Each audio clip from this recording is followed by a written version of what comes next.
It's as if there's nothing else in the world but her and the track. By the time I've gotten to the final stretch, Emmy seems to have finished her sprinting. She's breathing heavily now, but she's wearing a satisfied grin on her face. She waves to me cheerily as I near her. Feeling better, right? Actually, yeah. Do you want to take another lap around with me? I've got to cool down too, you know? Part of me would rather sit down and not move, but something tells me that would be a bad idea. Besides, if I sit down, there may be no getting back up again. Sure, why not? Need one of those life alert things to help a phone and can't get up. Emmy's got her hands behind her head now as well, which makes her seem very relaxed. The position of her arms lets her pull her shirt, also pull her shirt upwards ever so slightly so that I can see a small strip of her belly. I do my best to act a gentleman and not look, but the contrast of her skin against her red running shorts is rather arresting. So how do you feel, Hisao? Arresting?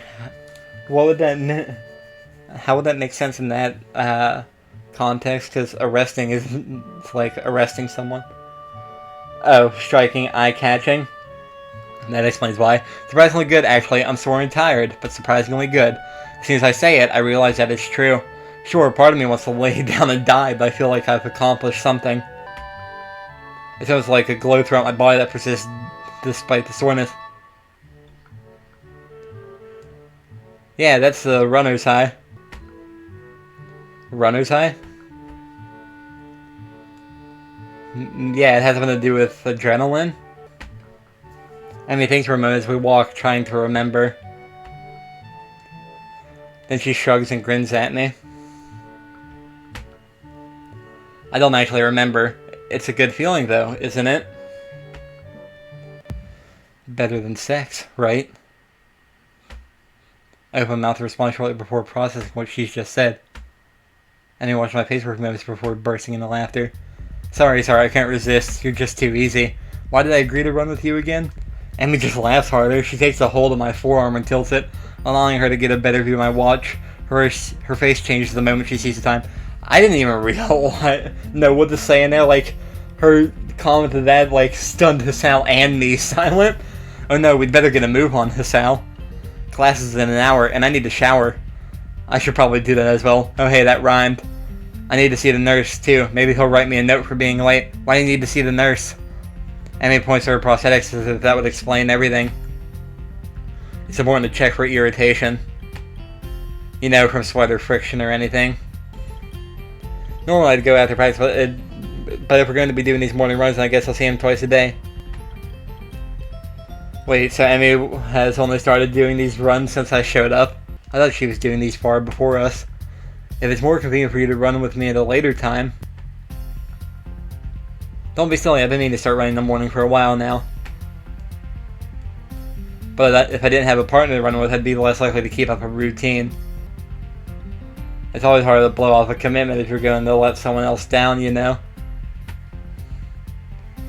So you'll be my running partner for the mornings. We both need the exercise, so it all works out, don't you think? Yeah, perfect. Did it have to be me, though? Well, I guess I can't complain too much. Emmy's pretty fun to hang out with. And she's right, I do need the exercise. Doctor's orders, even. Emmy waves a quick goodbye to me. Right, I'm off. Come have lunch with us, okay? What? Lunch, you know, the meal in the middle of the day. Come have it with us. Where? The rooftop. Rin likes it up there. When? Lunchtime, when else? That's a silly question. That was a silly question. Yeah, I sort of felt the need to ask all three for completeness' sake. And he laughs and grins. I don't think I've ever seen a girl grin so much before. Not bad, Hisao. See ya. I thought about trying to 100% this game. With that, she takes off like a shot for the school building. I guess she's going to see the nurse first. I hurry back to my room and hop in the shower, only to find that the water takes a while to heat up. The shock of the cold water nearly kills me. I don't know, I'd take cold showers to wake myself up like I did this morning. I managed to warm the water a bit and spend some quality time feeling my muscles loosen. My heart, surprisingly, feels the least bothered by the run. I suppose that's a good thing, even if it does make me feel like a bit of a wuss. I mean, I'd at least have an excuse beyond I am out of shape if my heart were bothering me. Guess I'll have to keep this running thing up, otherwise I'm sure Emmy won't let me hear the end of it. It's only after I get out and dry myself off that I realize that I'm only 10 minutes left to put my clothes on and get to class. Crap. I think that was that. I actually said that I'm, not that I've. The hands on the clock finally set me free from the tedium of yet another fun-filled class. Getting up from my seat proved to be more of a problem than I anticipated.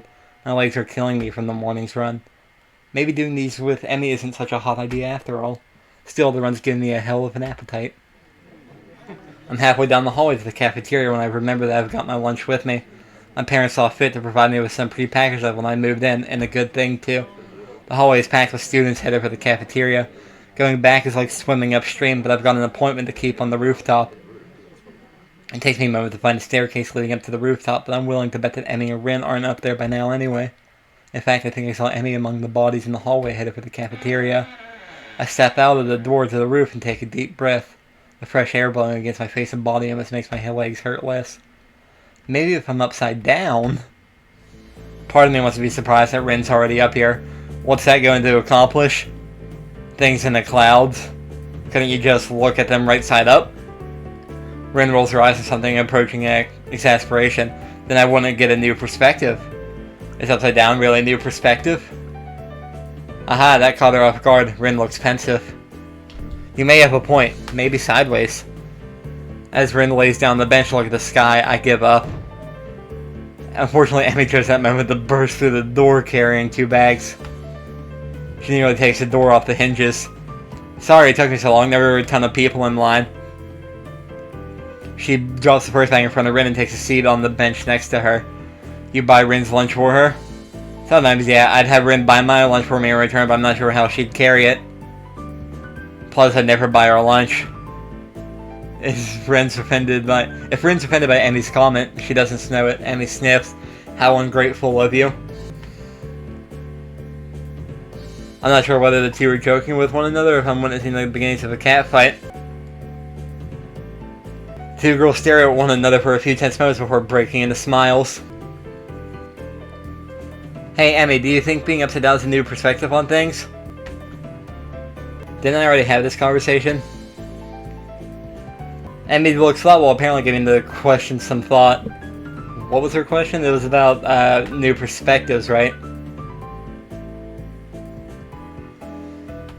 Oh yeah, hey Emmy, do you think being upside down is a new perspective on things? What scene is this too? I should have checked that. Clouds, time, travel, and thou. After a deep and profound pause, she speaks. I have no idea. Well, at least she's as lost as I am. Hey, Hassel, you're coming to the track meet, right? The question comes out of the blue and catches me off guard. I don't know yet. Honestly, Hassel, after I went through all the trouble of letting you run with me in the morning, you won't even show up at my track meet? Wasn't she the one that asked me to run with her? Actually, she didn't even give me a choice in the matter. Wait, no, I didn't say that. She beams me if I just agreed to give her $1 million. So you'll come after all, that's great. I didn't say that either. I'll be going too, so I'll make sure he comes, Emmy. Good idea, Rin. Maybe we can get some food or something after the meet's over. I feel like I've just been conned, but not by these two.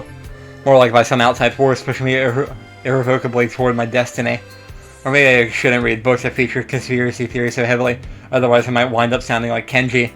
Still, I suppose that I've got to show up now. I don't think that I could stand against both of them being disappointed. I'd never hear the end of it. When is it again? Next week, silly. I just told you a few days ago. No, you didn't. I forgot? Well, you won't forget to come through, will you? Of course I won't. I'll even make a note on the calendar or something.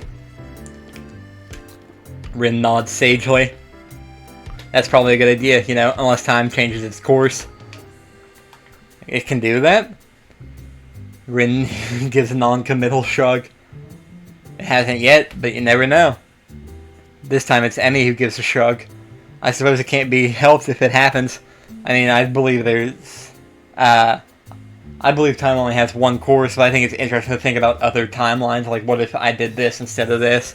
Not unless you're a time traveler or something. You don't actually think that could happen, do you? I don't think we could do we? Rin shrugs again. That seems to be her default response to everything. I suppose not, but I reserve the right to change my opinion at a moment's notice.